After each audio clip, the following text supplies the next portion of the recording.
maglalagay ako ng pera sa basurahan at lalagyan ko ng palatandaan na nagsasabing may pera sa basura. At magsiset up ako ng camera sa malayo para makita kung sino ang makakagets na may pera talaga sa basura.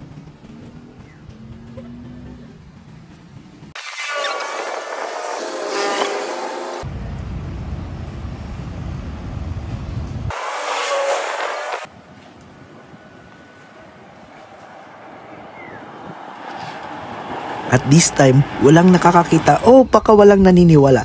Kaya dadagdagan natin ang palatandaan, mas malinaw, mas malaki, mas pasabog. Gagawin nating imposibleng hindi mapansin.